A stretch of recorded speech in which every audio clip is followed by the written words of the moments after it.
eh, a todos los compañeros. Esperamos que en el transcurso de la exposición se vayan sumando más gente. Esperemos que así sea. Parece que se están traslapando algunos eventos también a la misma hora en distintos sitios. Y fundamentalmente esta movilización que se ha dado por la visita del presidente de Cuba a Díaz-Canel, y evidentemente algunos compañeros también están muy pendientes de lo que pueda suceder el día de mañana en la reunión de la CELAC.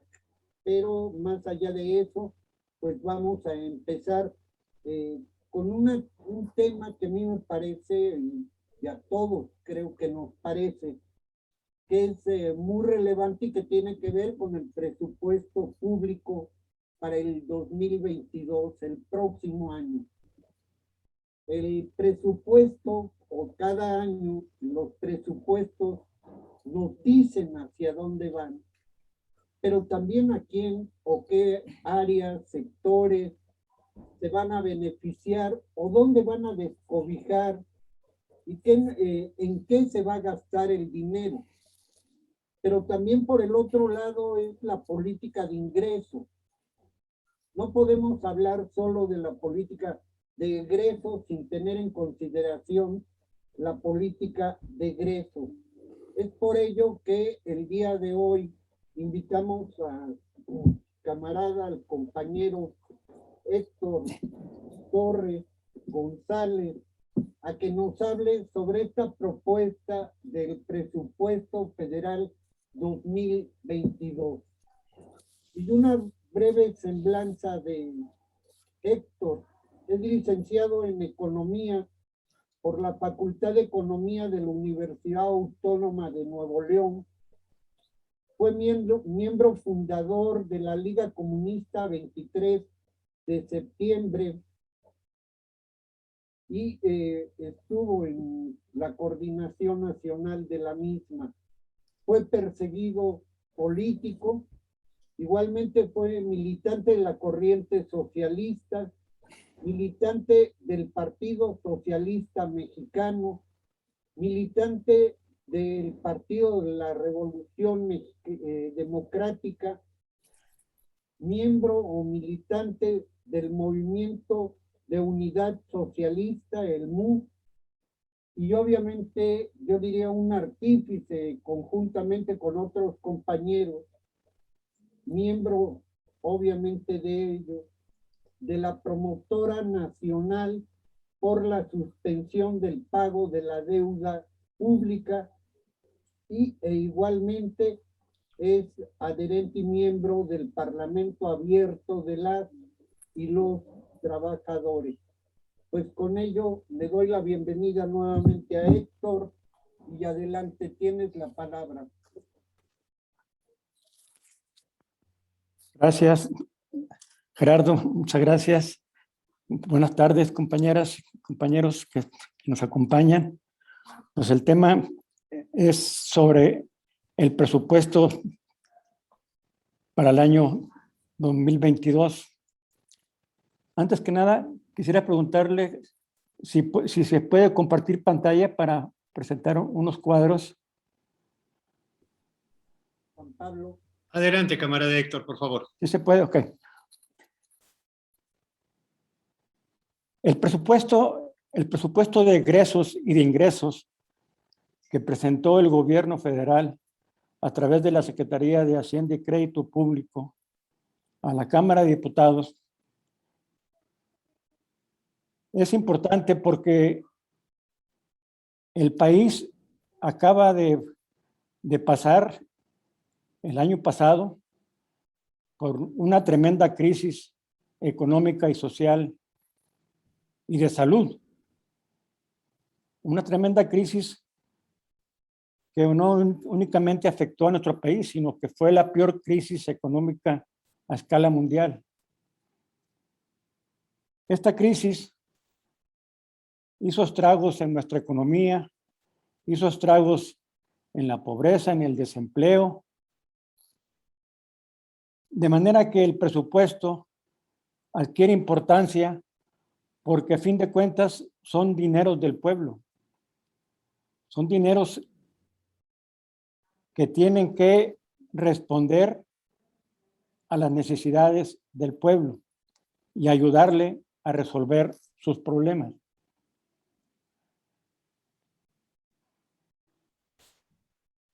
El presupuesto de egresos y de ingresos adquiere también significado porque de él depende si nuestro país sigue una senda de transformación social, de dejar atrás el neoliberalismo y de enrumbarse hacia la construcción de un país más libre, más democrático, más justo, más soberano. Entonces, para evaluar el presupuesto, tenemos que verlo si realmente sirve o no sirve al pueblo de México. Uno de los puntos principales del paquete económico del gobierno, de la Secretaría de Hacienda, de este presupuesto de egresos y de ingresos, tiene que ver con sus proyecciones económicas para el futuro. El presupuesto se plantea que para el año 2022 la economía mexicana va a crecer en 4%, 4.2%. Y que para el año 2023 va a crecer en un 3%. Y para el año 2024 en un crecimiento del 2%, 2.5%. Estas son las proyecciones que hace la Secretaría de Hacienda. En base a esas proyecciones, en caso de que se cumplan y de que el presupuesto de gastos y de ingresos sirva a ese fin, resulta que con esas proyecciones de la Secretaría de Hacienda, para el año 2024, la economía nacional va a crecer en 7%. Pero el crecimiento promedio anual en estos 6 años sería del 1%.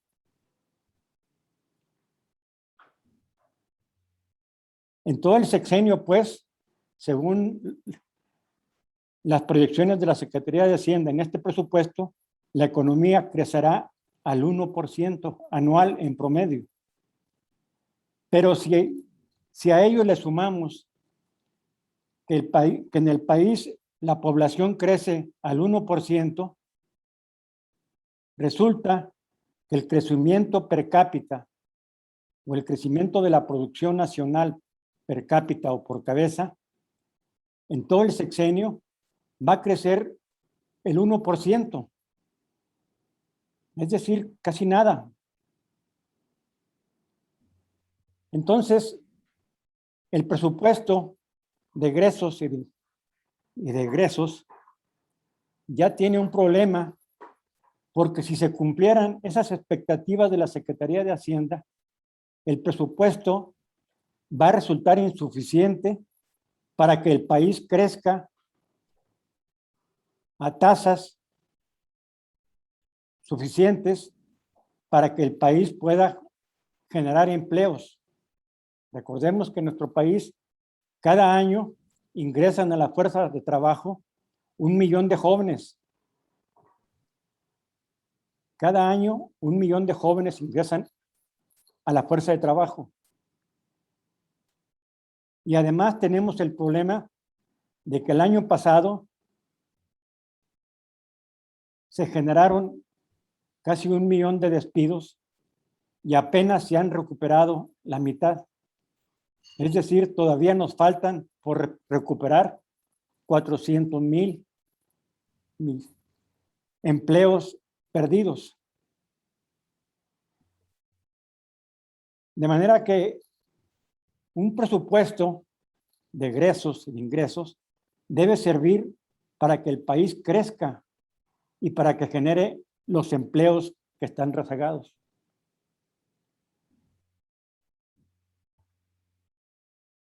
Según las cifras que presenta la Secretaría de Hacienda, este presupuesto va a resultar insuficiente.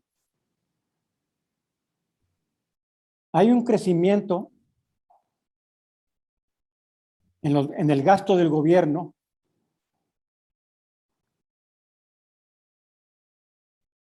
por casi 450,000 millones de pesos. Comparando lo que se va a gastar para el 2022, comparándolo con lo que se espera gastar en este año, el presupuesto de egresos o el gasto público va a aumentar en 450,000 millones de pesos.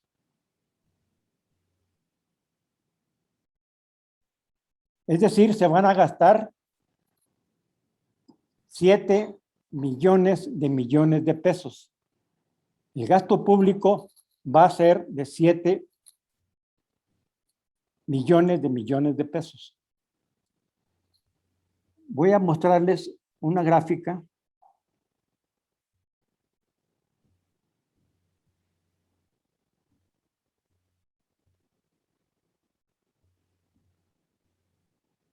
¿Sí se ve? Ok. En esta gráfica se muestra lo que les comentaba en un principio. En base a las proyecciones de la Secretaría de Hacienda, la producción nacional, en esta gráfica se expresa cuánto va a crecer la producción desde el año 2018 al año 2024, es decir, en todo el sexenio de López Obrador. En el año 2019, la economía decreció menos 0.1%, casi no creció en 2019.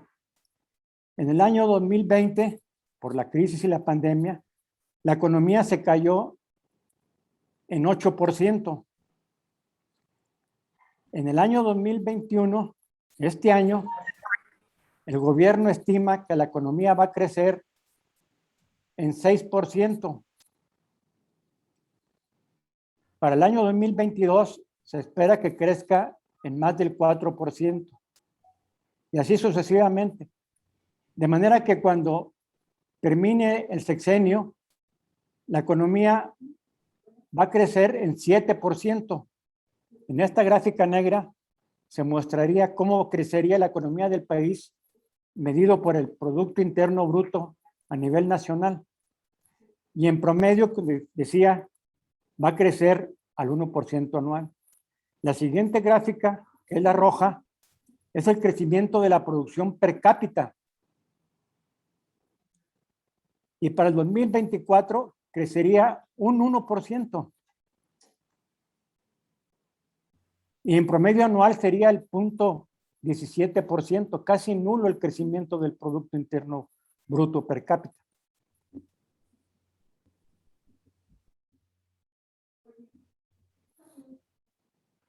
En el presupuesto de egresos y de ingresos hay otro supuesto que plantea el gobierno que dice que a nivel mundial, la economía mundial ya está saliendo de la crisis. Los países se están recuperando y porque ya se están poniendo las vacunas, entonces ya hay una recuperación a escala mundial. Y en base a las cifras del Fondo Monetario Internacional, el gobierno o la Secretaría de Hacienda dice que la economía mundial en el año 2020, en el año 2021 y 2022 va a crecer al 6% a escala mundial. Pero aquí hay un problema. El crecimiento en la economía mundial obedece principalmente al crecimiento de los países ricos. Las economías de los países ricos están gastando mucho dinero para incentivar la producción. Por ejemplo, el gobierno de Estados Unidos ha hecho gastos de más del 10% del Producto Interno Bruto para reactivar la economía. Y además han puesto impuestos a los ricos, de manera que están gastando mucho Estados Unidos y varios países europeos para reactivar sus economías. De manera que la reactivación a escala mundial obedece más a este empuje del crecimiento de los países ricos. Pero el crecimiento en los países pobres y en los otros países emergentes o de desarrollo medio no es igual el crecimiento de los países ricos. Y en el caso de México, la recuperación que se está viendo en el caso de México obedece más al Tratado de Libre Comercio con Canadá y Estados Unidos, el TEMEC. Lo que se está viendo en México, hay una recuperación, pero es una recuperación de la industria exportadora, sobre todo de las automotrices y de las maquiladoras. Los datos, las cifras oficiales muestran que el empleo en el sector industrial manufacturero en México ya se recuperó todo lo que se había perdido.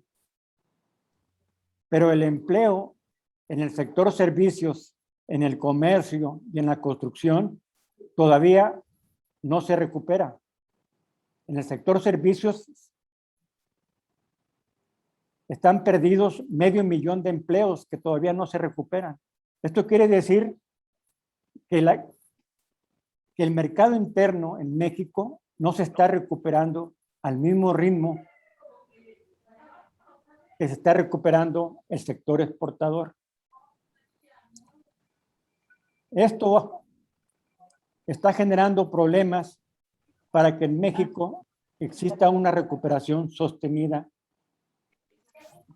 y consistente.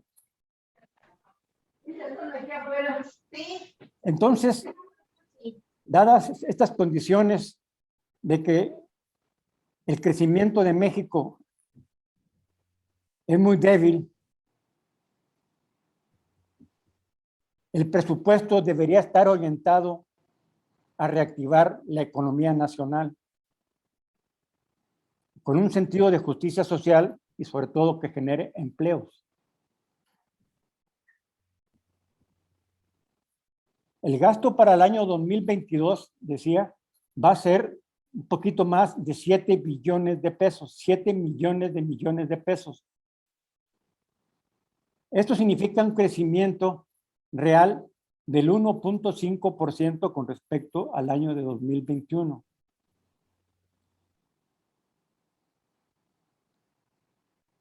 Este monto de gasto público va a resultar insuficiente para impulsar el crecimiento económico, por un lado.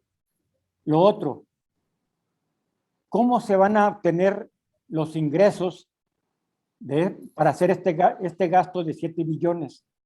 En el presupuesto de ingresos se dice que los ingresos para el año 22 van a ser de 6 millones de millones de pesos.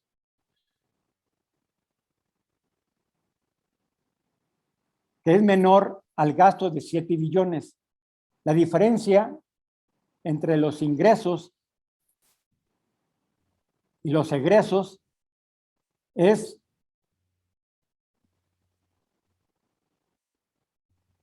de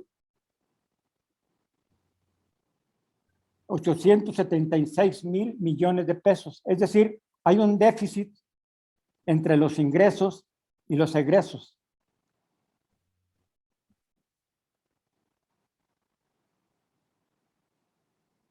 ¿Cómo el gobierno va a financiar este déficit? Para financiar este déficit, el gobierno está planteando en el presupuesto de egresos y de ingresos un límite de endeudamiento, es decir, está solicitando a la Cámara que pueda incurrir en deuda nueva por un monto de 1,000,000 de millones de pesos, es decir, 1,000,000,000 de pesos.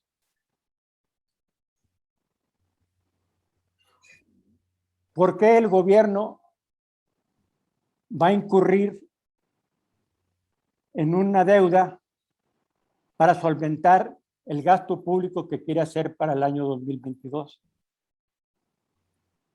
Por la razón sencilla de que las finanzas públicas nacionales son débiles.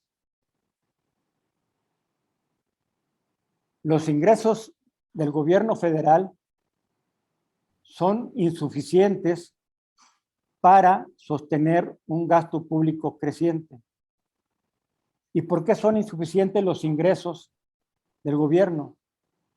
Porque el gobierno no impulsa una política de fortalecimiento de las finanzas públicas vía aumento de impuestos a los más ricos. Solamente hay dos formas para fortalecer las finanzas públicas, es decir, para aumentar los ingresos del gobierno. Una es aumentando los impuestos a los que más tienen, poner un impuesto a las grandes fortunas o poner impuestos a las transacciones financieras de la bolsa de valores. Mientras no haya una reforma fiscal progresiva, las finanzas públicas van a ser deficitarias.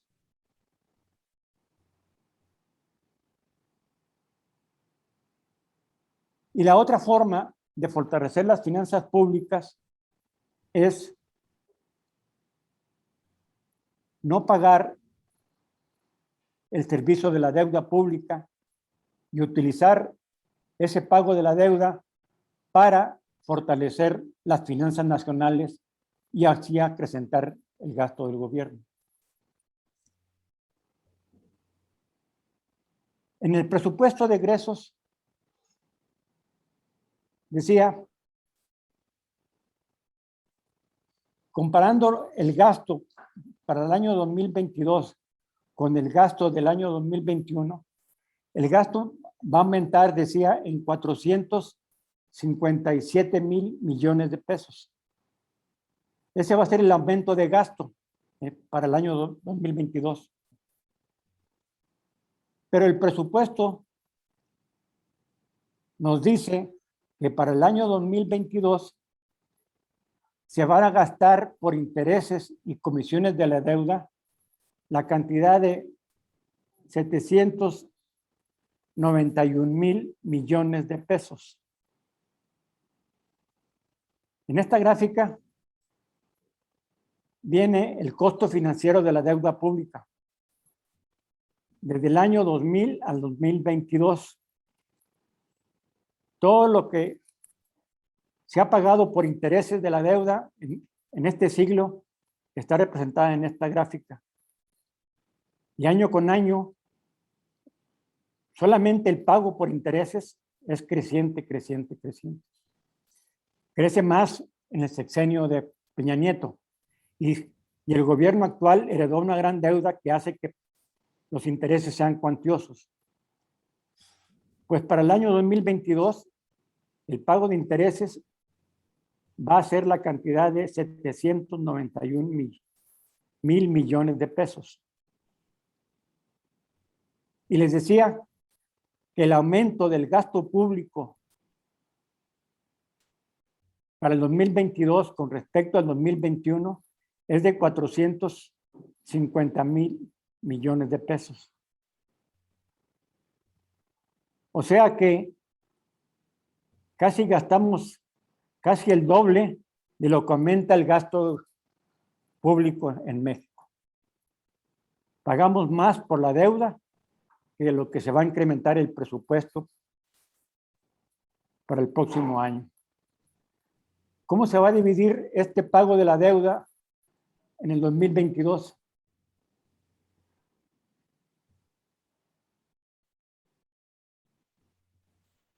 El costo financiero de la deuda o el pago de intereses tiene que ver con pagar tanto la deuda interna como la deuda externa del gobierno federal. Y también para pagar la deuda interna y externa, sobre todo de las empresas Pemex y la Comisión Federal de Electricidad. Y también hay otra partida de pago de intereses que tiene que ver con el pago a los programas de apoyo a los ahorradores y deudores de la banca, lo que es el FOAPROA.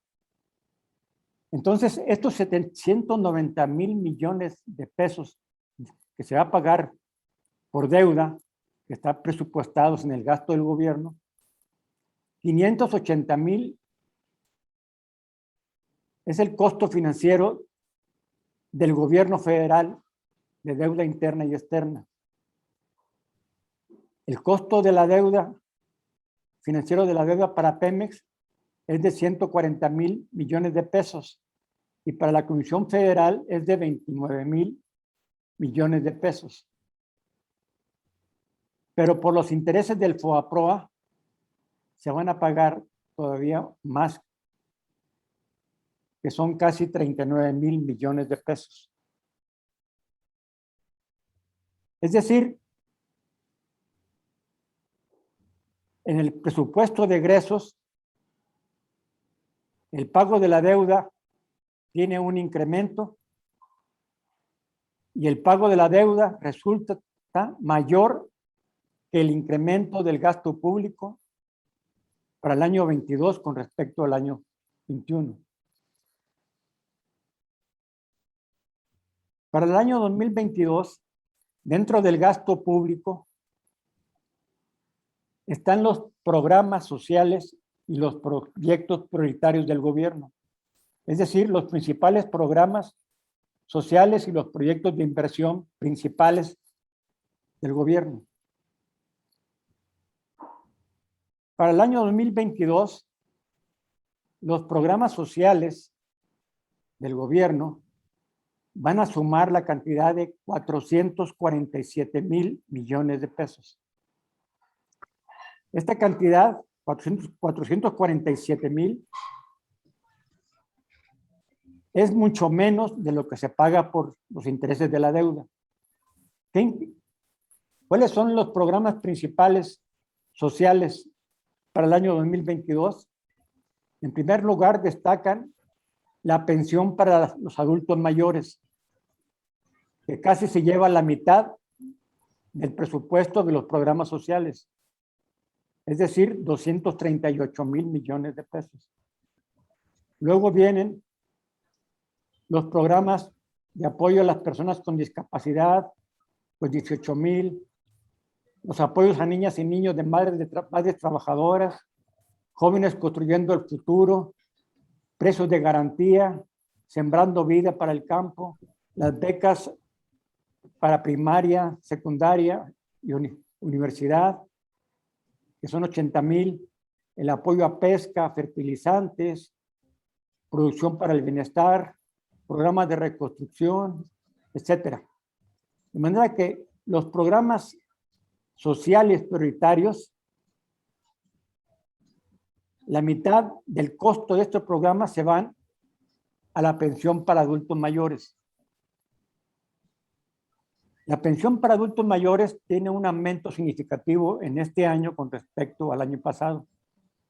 Y es un aumento de 100,000 millones de pesos.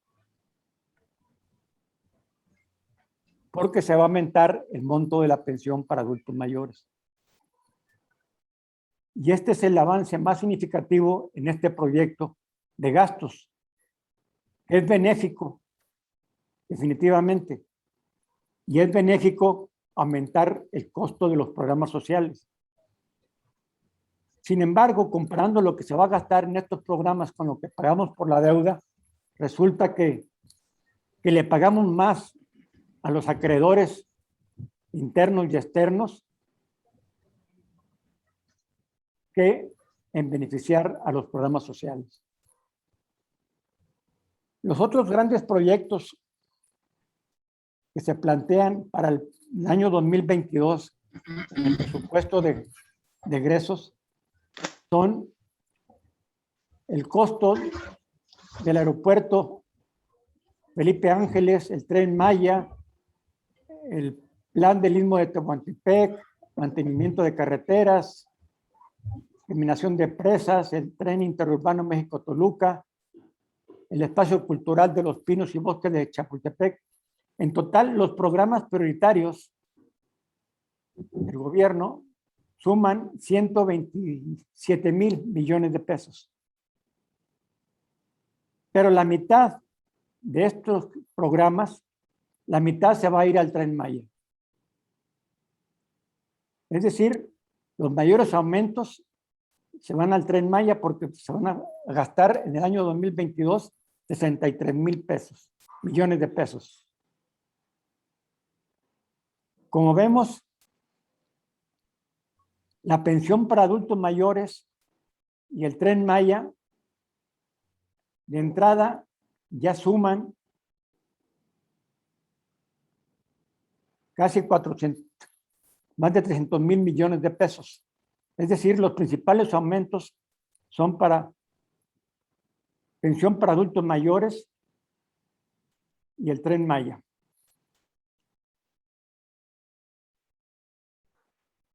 Haciendo una comparación de lo que se paga por la deuda con respecto a los programas y proyectos prioritarios, se muestra en esta gráfica. ¿Vean la diferencia que hay entre el pago de la deuda y lo que se paga por los programas sociales y los proyectos prioritarios? Es decir, la suma de los programas y proyectos prioritarios del gobierno son menores a lo que se va a gastar por deuda pública, por intereses de la deuda. Comparando más aún el presupuesto para las diferentes secretarías administrativas del gobierno, tenemos lo siguiente entre el año 2021 y el 2022. En esta gráfica se compara el pago por intereses de la deuda, que es esta, el costo financiero.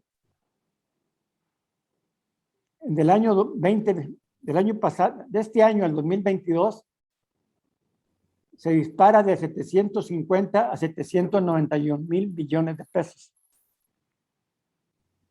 Es decir, el pago de intereses aumenta en 40,000 millones de pesos. El presupuesto para agricultura y desarrollo rural, es decir, los programas para el campo, pasan de 51,000 a 53,000. El apoyo al campo aumenta en 2,000 millones de pesos. En educación pública, el presupuesto aumenta en 15,000, pasa de 350 a 365. En salud, el presupuesto pasa de 151 a 192.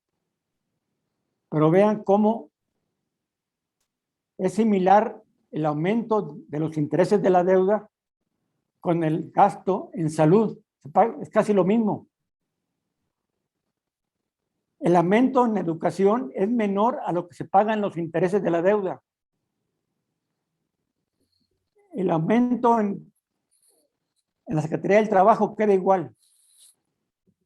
En la Secretaría de Medio Ambiente, que tiene que ver con la crisis hidráulica, etcétera, la protección de la ecología y más aún que vivimos en una tremenda crisis ecológica a escala mundial, el presupuesto aumenta apenas en 8,000 millones de pesos.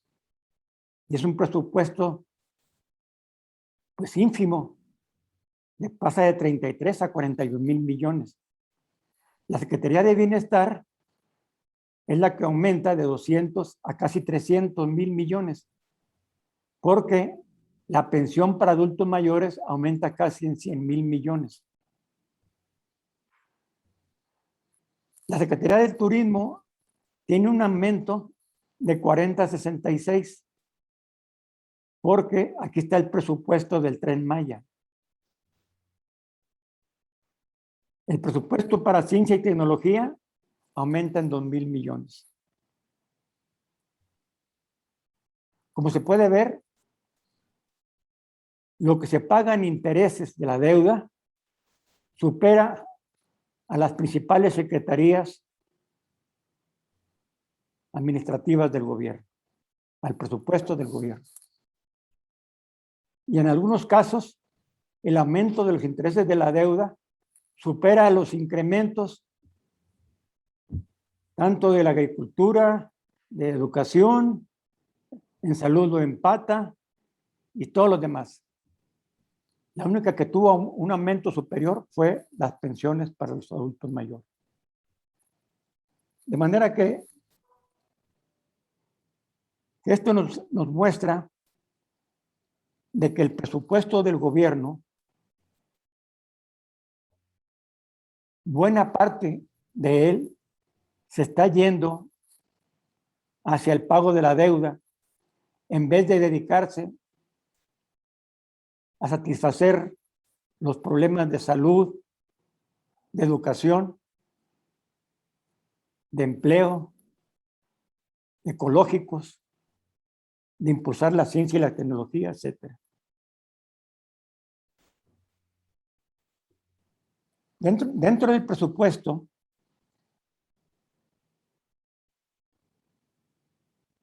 hay las partidas hacia el Seguro Social y hacia el ISSSTE. El presupuesto para el IMSS va a ser de casi 1 millón de millones de pesos. Y para el ISSSTE es de 397,000 millones de pesos. Pero dentro del presupuesto para el Seguro Social, más del 50% es por el pago de pensiones. Las pensiones se llevan buena parte del presupuesto del Seguro Social. De manera que el Seguro Social y el ISSSTE requieren más apoyo, más presupuesto.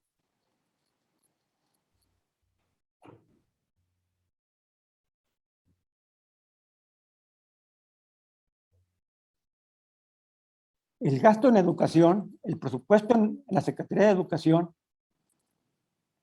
para el año 2022, en términos reales, va a ser menor al del año 2020. Incluso el presupuesto educativo en el año de 2015 tuvo su mayor nivel, fue más alto. Es decir, el presupuesto en educación comparado con esos años es menor a lo que se va a hacer ahora. Les decía que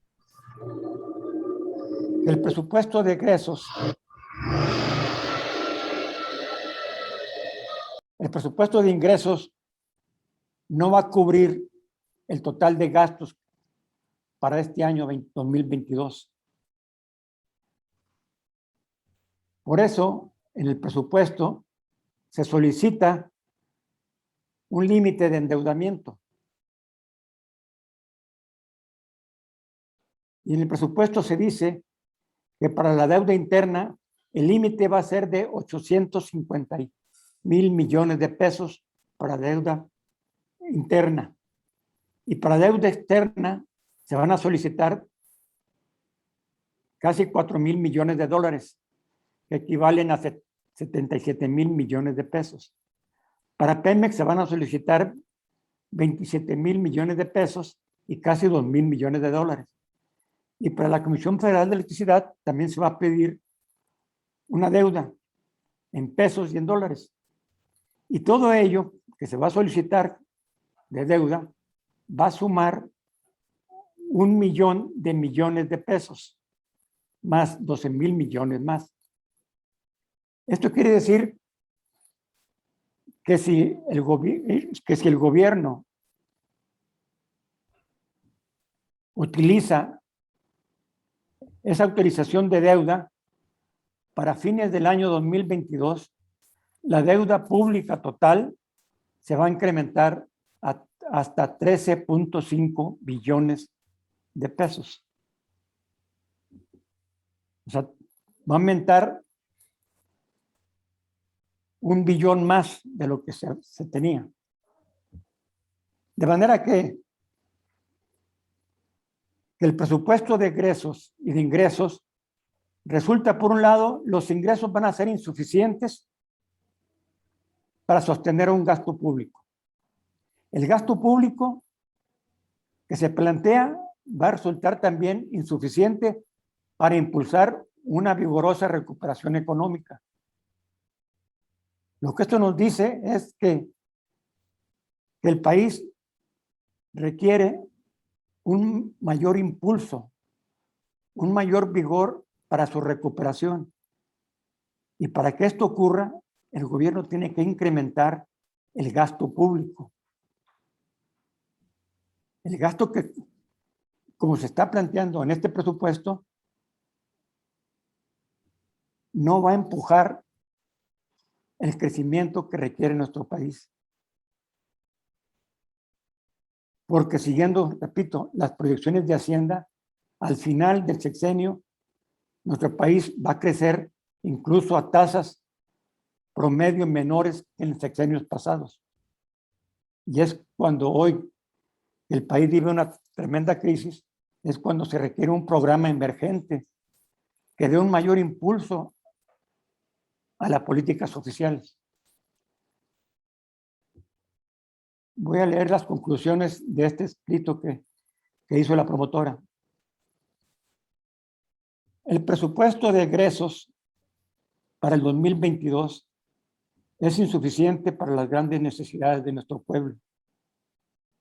Con ese presupuesto, el crecimiento económico y la generación de empleos será muy limitado.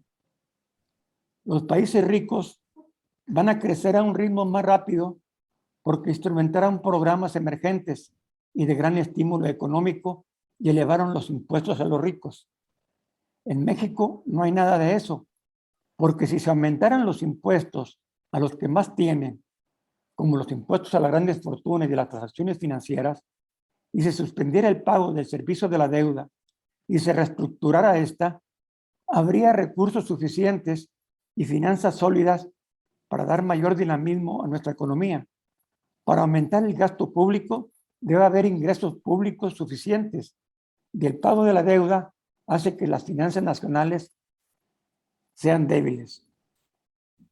Los recursos que se utilizan a la deuda pública son tan cuantiosos que desangran a otros presupuestos vitales para el pueblo, como son la salud, la educación, el medio ambiente y en especial resolver la crisis hidráulica, la crisis del agua, el apoyo al campo, a las mujeres, a los pueblos originarios, el dar empleo a jóvenes, apoyar a la micro, pequeña y mediana empresa, apoyar al sector social de la economía y a la ciencia y a la cultura. Mientras tanto, la deuda crece, así como su monto que pagarán las siguientes generaciones que ven hipotecado su futuro para que los grandes capitalistas financieros, la oligarquía financiera, se sigan enriqueciendo y acumulando más capital para producir más crisis, miseria, desempleo, pérdida de soberanía y un futuro sombrío e incierto que atenta contra los derechos humanos. Es cuanto, compañeros.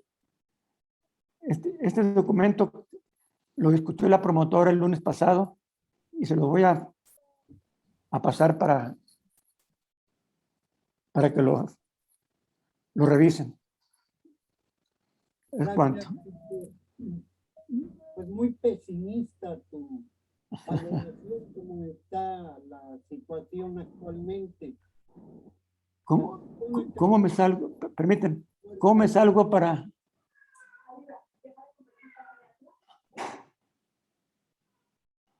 A ver, ya. Listo, gracias. Gracias por tu exposición. Te digo, es una exposición bastante crítica y bastante pesimista bajo las circunstancias actuales.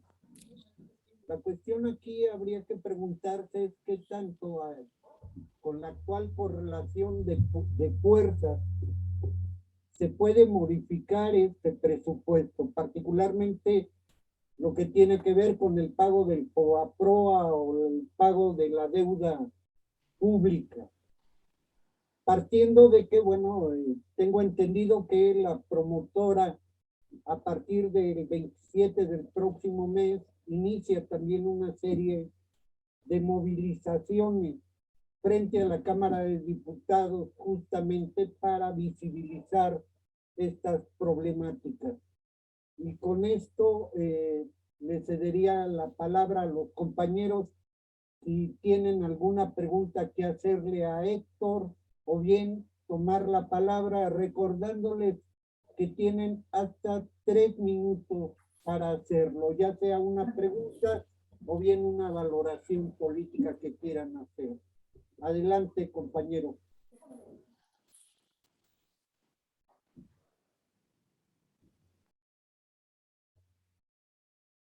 Camilo, Alejandro, están muy callados hoy. La compañera Antonieta, adelante, compañera.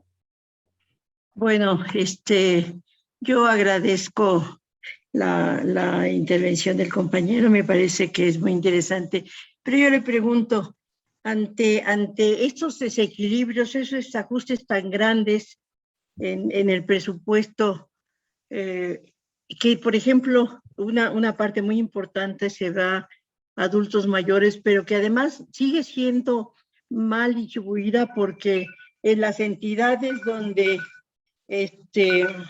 perdón, es que voy a cerrar. Estoy en una reunión, luego te llamo. Ya se me fue en lugares muy apartados, tenemos un 20% de la población que vive en localidades de menos de 500 habitantes, no llegan esos programas de adultos mayores. Sin embargo, se lleva un presupuesto muy grande. Una pregunta que le hago al compañero Héctor Torres, si no es importante, no se puede hacer nada, pero bueno, plantear al gobierno federal una reestructuración del presupuesto de egresos. Luego, bueno, está bien que estamos atorados con la deuda que nos dejaron y la que sigue todavía, pero junto con esto, ¿por qué no le he entrado en serio a una reestructuración del impuesto sobre la renta y realmente cobrarle a los que ganan un montón de dinero?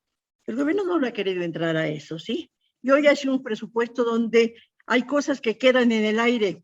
Sí, seguimos siendo deficitarios en maíz y arroz y frijol. Y bueno, ya lo dijo, ¿cuánto va la agricultura, no? ¿Qué se puede hacer ante este desdibujamiento? Gracias. No sé si quieras contestar de una vez, Héctor, o el compañero Ventura también quiere hacer una intervención. Adelante, Ventura.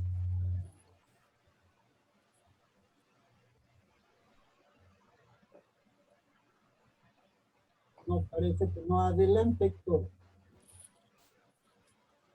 Sí. Sí, con lo que dice la compañera. El presupuesto para adultos mayores es un gran programa social. Y como señala la compañera, en los lugares más apartados hay problemas para que lleguen. Pero por otro lado, el programa de adultos mayores es un apoyo, pero no es una pensión. O sea, no es una pensión digna, es un apoyo para solventar algunos gastos, pero no nos remedia el problema.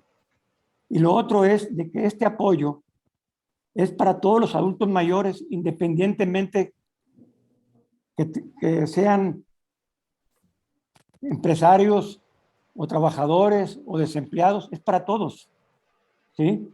Y quizás muchos no lo necesitan. ¿Por qué? Porque ya tienen su pensión del seguro, etcétera, ¿no? Entonces, tiene algunos problemas este tipo de pensión. Desde tiempo atrás, la izquierda socialista ha venido planteando una reforma fiscal progresiva. La única forma de fortalecer las finanzas débiles es aumentar los impuestos a los que más tienen. Incluso una gran reforma neoliberal que viene desde el tiempo de Salinas es de que Salinas le bajó los impuestos a los ricos. Y desde entonces no se les ha tocado. Y resulta, ¿cómo es posible que ahora el gobierno de Biden esté planteando impuestos a los ricos? Y aquí en México no se haga eso. Esto más tarde o más temprano se tiene que hacer. ¿Por qué? Porque las desigualdades en México son tan profundas que los que se han enriquecido han sido un puñado. Entonces tienen que pagar sus impuestos. No se les va a expropiar. Es un acto de justicia. Entonces, si no es este año, el próximo gobierno tiene que tomar asunto en esta cuestión. Mientras tanto, nosotros tenemos que seguir impulsando una reforma fiscal progresiva y también impulsando la suspensión del pago de la deuda, porque son demandas justas y porque ahí están los recursos que requiere el pueblo. Y en la medida en que esto se visibilice, pues los gobiernos tienen que poner atención y asumir las demandas del pueblo, no nos va a quedar otra. Yo confío en eso. Y pienso que lo que se puede hacer es pues hacer conciencia de esta situación. Hacer conciencia de esta situación porque las transformaciones que empezó este gobierno tienen que continuar, no se pueden detener. Y la izquierda tenemos que empujar a que esto se desarrolle. Por eso, como decía el compañero Gerardo, la Promotora Nacional por la suspensión del pago de la deuda tiene prevista hacer una jornada en la Cámara de Diputados en torno a la discusión del presupuesto para impulsar la suspensión del pago de la deuda y porque se fortalezca el presupuesto, porque muchos sectores se van a manifestar de que los recursos no alcanzan. Como decía la compañera, somos deficitarios en maíz, arroz y en muchos tantos productos. Somos un país dependiente. No tenemos una industria nacional. No tenemos una industria nacional. Nuestra industria es maquiladora, es exportadora, pero está en manos de transnacionales, automotrices, etcétera. Pero una industria nacional no existe. Y un presupuesto debe de fijarse en ese sentido. O sea, para crear un país mejor, más solidario.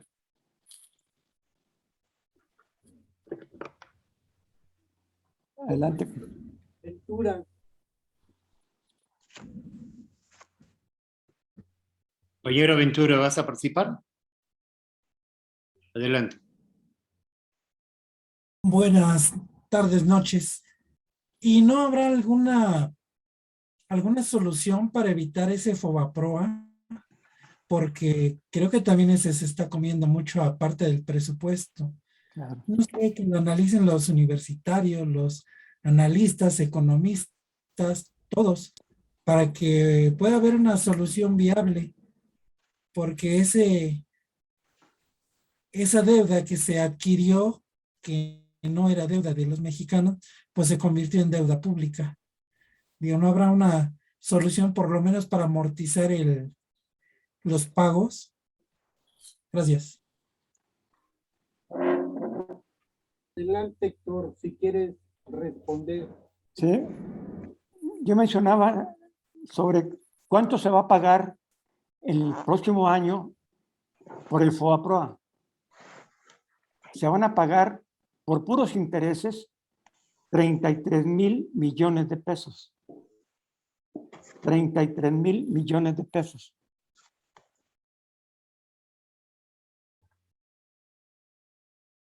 ¿Cuánto aumentó el presupuesto en salud? Aumentó en 40,000 millones de pesos o 42,000 millones de pesos. ¿Sí? O sea, el presupuesto en salud creció en 40,000 millones de pesos. Y nada más por el pago de intereses del FOBAPROA se van a pagar 33,000 millones de pesos. ¿Sí? Y aún así, la deuda del FOBAPROA son casi 980,000 millones de pesos. O sea, la deuda es cuantiosa. Es casi 1 billón de pesos, 1 millón de millones. Y el próximo año se van a pagar 33,000. O sea, eso desangra al sector salud, por ejemplo. Si no se pagara los intereses del FOBAPROA, el presupuesto en salud casi se doblaría. El incremento para el próximo año se doblaría. ¿Qué se puede hacer? Esta deuda del FOBAPROA es una deuda ilegítima, es ilegal, es inmoral, que tiene que ser cancelada. Dentro del derecho, de la teoría del derecho, y en esto los abogados saben, más que yo, es de que hay deudas que no se pueden ni se deben de pagar, porque son inmorales, son ilegítimas. Y la conversión de una deuda privada en deuda pública es inaudito. Y eso nada más pasa en México. Y esa es una herencia del neoliberalismo. Entonces el gobierno, incluso el gobierno, López Obrador, estuvo en contra del FOBAPROA y se pronunció por cancelarla. Entonces el gobierno tiene todos los instrumentos legales, jurídicos, para emprender una cruzada por cancelar esta deuda y rescatar una parte del presupuesto para el bien de nuestro país. ¿Alguien más que quiera tomar la palabra?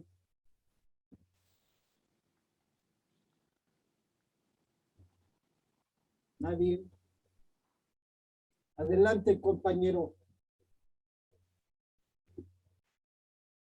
Bueno, en primer lugar, deseo felicitar a los compañeros que están exponiendo esta situación económica y del presupuesto de nuestro país.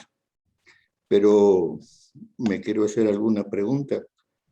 En el caso de Argentina, el gobierno actual pues ha promovido la cancelación o reducción de su deuda pública similar a la de México, y en el caso de Argentina una parte de su victoria electoral ha sido o fue la promesa de reconstituir la economía de Argentina, pero en la medida en que no ha podido hacerlo, ha estado perdiendo también electoralmente en estas épocas una base social. Aquí, esto lo digo porque si la situación que ha descrito los compañeros en esta exposición del presupuesto, si se materializa en estos próximos años, pues nos va a poner en una situación de echar marcha atrás en los asuntos electorales y los procesos democráticos que vienen. Entonces, creo que una de las cuestiones fundamentales que hay que, entre todos, armar, pues es una política para realmente reformar el Estado, que tiene que ver con la economía, que tiene que ver con lo social, etcétera. Porque, según entiendo, pues no hay en el fondo ninguna transformación a fondo de la economía nacional. Se mantiene toda la institución, toda la estructura capitalista. Y sí, evidentemente se ha hecho una política desde el gobierno para reducir los robos, etcétera, etcétera, a nivel de gobierno, y cosa que es de aplaudirse. También él ha cambiado unas posiciones respecto de lo político en América Latina, como todo lo que ha venido haciendo en relación a Perú, en relación a Ecuador, lo que ha acontecido con Cuba, Argentina, etcétera. Pero no se alcanza a ver un cambio de raíz fundamental hacia la liquidación del capitalismo y su expresión neoliberal. La transformación queda en una política de austeridad y en una política de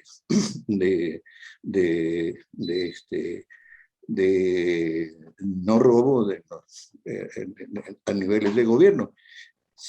Y estando aquí a nivel de pueblo, pues las cosas siguen igual en materia de las tranzas. A nivel de los municipios, a nivel de gobiernos estatales, las cosas no han cambiado fundamentalmente. La población se sigue quejando de todas las tranzas que hay abajo.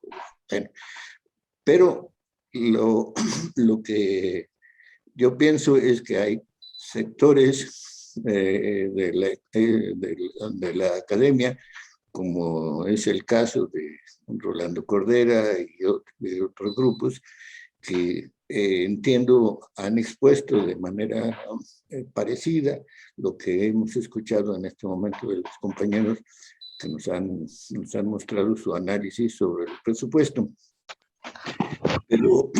Pero eso el gobierno no lo recibe como una crítica positiva, sino como si fuera una oposición a su proyecto político, que desde mi punto de vista, si no se resuelve la economía, vamos a entrar otra vez en un retroceso político y social.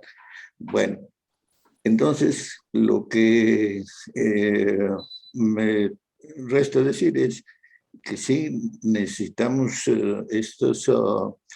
estas exposiciones, estos foros, para poder entender más a fondo la estructura social, política, económica del país, y que nosotros podamos realmente proponer algo positivo, algo que cambie la situación. Pongo un ejemplo. Yo vivo, es decir, tengo mi actividad económica la tengo en Huatusco, es una zona cafetalera.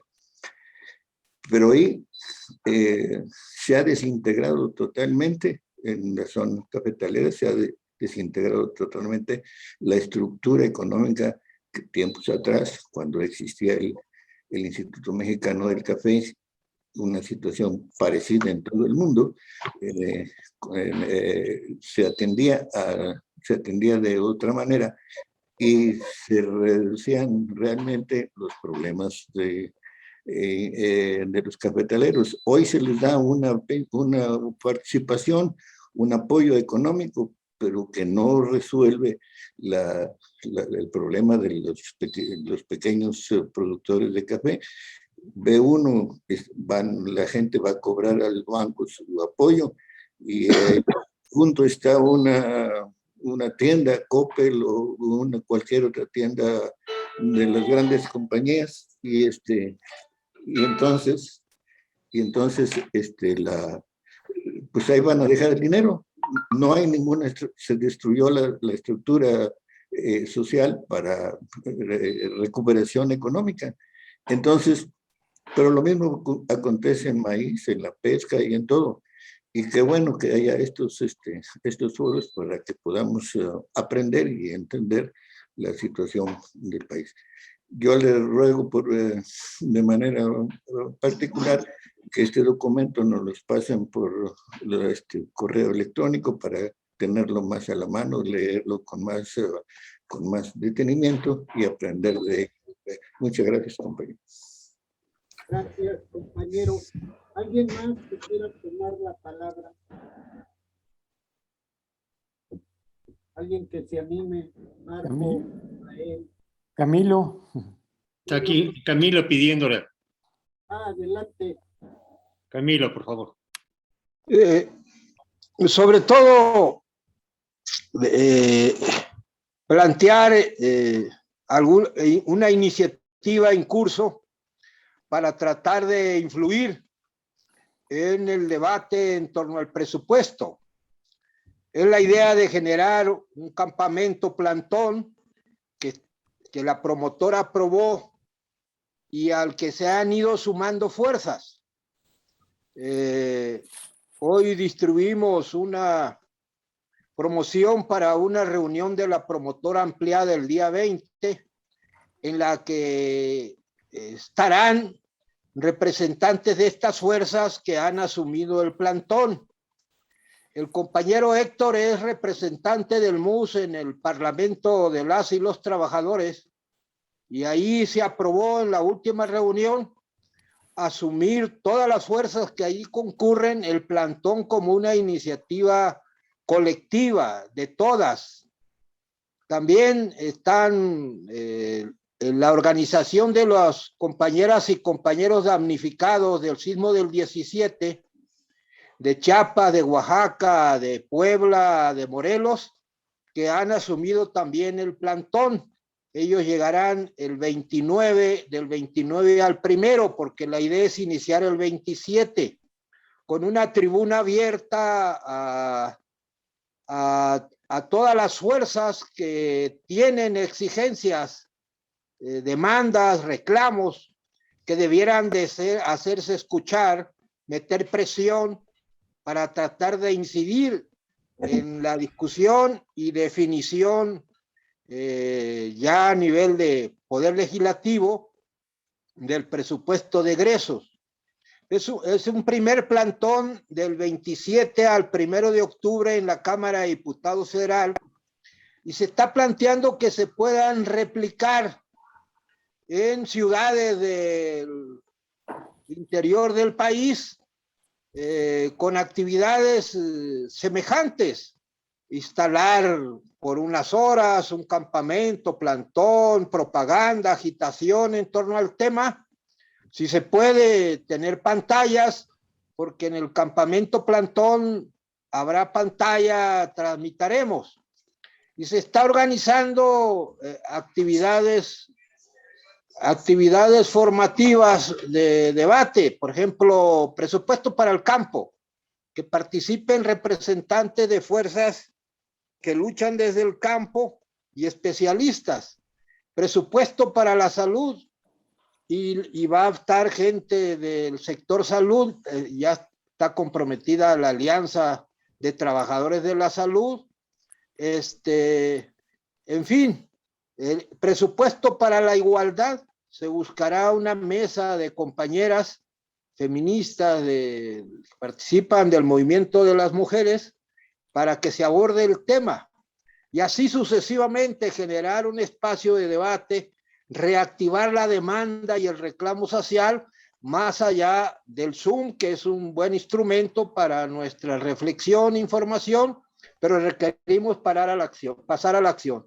Entonces, esto está en curso. De acá de la Ciudad de México está el Frente Popular Francisco Villa, de los primeros comprometidos, los compañeros del SUTAUR, que se harán cargo de la logística, en fin, el Frente Amplio de Tamaulipas también ha asumido, y el día 20, el lunes 20 a las 6 de la tarde será la reunión ampliada para abordar el tema de la preparación e implementación de la recta final hacia el primer campamento plantón en la Cámara de Diputados Federal, teniendo como eje lo del presupuesto, pero incluyendo otras iniciativas, la ley del agua, por ejemplo, el tema laboral de jubilaciones y pensiones,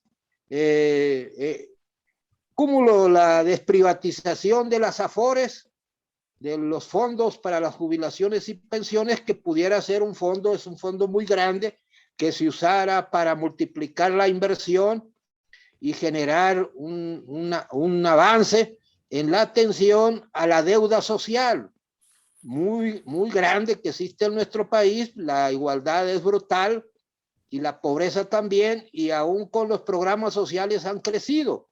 Y esto es violatorio de los derechos humanos, en este caso en el terreno económico-social, pero también en el terreno ecológico y etcétera, etcétera. Entonces, sobre todo, insistirles en esto. El 23 tendremos una nueva discusión sobre el presupuesto. Habrá ponentes sobre diversos rubros del presupuesto, vía Zoom ampliada, y sería bueno que fuéramos enlazándonos tanto en la discusión como en preparar una jornada de lucha o varias jornadas de lucha. En octubre pudiera ser otro campamento plantón con réplicas en el máximo de lugares del país, según la capacidad de movilización que se tenga, 5, 10, 15, cientos, miles, según la circunstancia. Pues eso es la participación de mi parte. Y si no me crece la presión político-social, el gobierno no va a ir más allá de cambios secundarios al modelo neoliberal y de cambios secundarios al régimen político vertical, centralista, etcétera, etcétera, que se heredó del prianismo. Gracias, Camilo. ¿Algún otro compañero o compañera que quiera tomar la palabra? ¿Nadie? Estamos callados. Pues no sé si entonces aquí le dejamos con este acercamiento. Con esto, agradecerle a Héctor su gestión, su participación, y esperando próximamente vernos. La próxima semana no vamos a tener estas mesas de diálogo desde la izquierda. Ahí les vamos a informar próximamente, pero quedan algunas propuestas e iniciativas. Igualmente, un conjunto de organizaciones están llamando a una movilización global en contra de la devastación ambiental a nivel mundial, y que esto también se replica en las ciudades, en las comunidades, en los países. Va a haber movilizaciones en más de 100 ciudades a nivel mundial, que es lo que se prevé. Es el próximo viernes 24, y luego está la propuesta de los compañeros de la promotora para el plantón político-cultural en la Cámara de Diputados del 27 al 1 de octubre. Pero antes me gustaría cederle la palabra al compañero Juan Pablo Jardón. Adelante, Juan Pablo. Muchas gracias, Gerardo. Muchas gracias a todos los camaradas presentes. Un anuncio más. El 26, domingo 26, de 12 de la tarde a 5, tendremos en el Complejo Cultural Los Pinos el Festival de Tribuna Comunista. Están invitados para celebrar el 9º aniversario de la edición de nuestro semanario. Esto por un lado. Por el otro, sí, la entrada es totalmente libre. Ahí vamos a llevar, bueno, de Puebla vamos a llevar algunos camotitos, algunas cositas a ofrecer para hacer finanzas, tazas, separadores, banderas, lo que se acumule.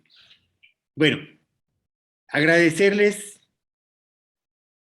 Son las 7:21, fue breve, tuvimos un expositor únicamente hoy, pero no por breve menos sustancioso. La verdad nos ha dejado una enorme tarea el camarada Héctor Torres en el análisis, discusión y tareas para incidir en esto que se discutirá en el Congreso de la Unión, el presupuesto de ingresos y el de egresos, el presupuesto de egresos de la Federación para el 2022, en el entendido de que ahí se refleja el proyecto de cada gobierno.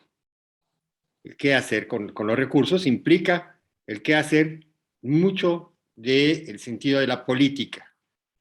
Y bueno, si nosotros, como dice Héctor, queremos darle profundidad a este proceso de transformación, incidir para llevarlo a otro término, aún más radical, pues tenemos que meternos, definitivamente. Reiterar ese llamado. Estará la grabación de esta sesión disponible a partir del domingo, sin falta, ahora sí, puntual, y agradecerles nuevamente. Gracias a todos. Ahí está ya una nueva invitación para el próximo domingo en Los Pinos. Y otra invitación anda rolando, si a ustedes les interesa ya, una carta dirigida a la Cámara de Diputados y sobre el aumento al presupuesto, una propuesta del aumento al presupuesto de medio ambiente. Está muy, muy lejos, haciendo también un comparativo, representa el 0.03% del presupuesto total que llegó a la Cámara de Diputados, muy lejos de lo que algunas agencias internacionales mencionan para medio ambiente, y es el mismo caso del 0.02% del presupuesto total para el sector cultura. Creo que en esto sí va la orientación y la defensa de un proyecto nacional incluyente y justo para los que menos tienen, a reserva de checarlo. El presupuesto para el Instituto Nacional de Pueblos Indígenas no pasa de 5,000 millones de pesos, que es nada frente a las carencias y a las problemáticas de los pueblos indígenas a nivel nacional. A todos darles las gracias y nos estaremos viendo pronto. Muchas gracias. Solicito que nos envíen por correo electrónico o algún otro chat o el documento que se presentó hoy, si fueran tan amables. Claro que sí. Mucho gusto, sí. Sí, está circulando. Con mucho gusto lo enviamos. Muy bien. Bien, buenas noches, camaradas, a todos. Okay. Todos. Hasta luego, compañeros. Muchas gracias. Que descansen. Gracias a ti, Héctor. Un abrazo hasta allá. Igualmente. Ay. Marco Moreno, un abrazo también. Cedeño, buenas noches. Muchas gracias a todos. Que pasen buena noche.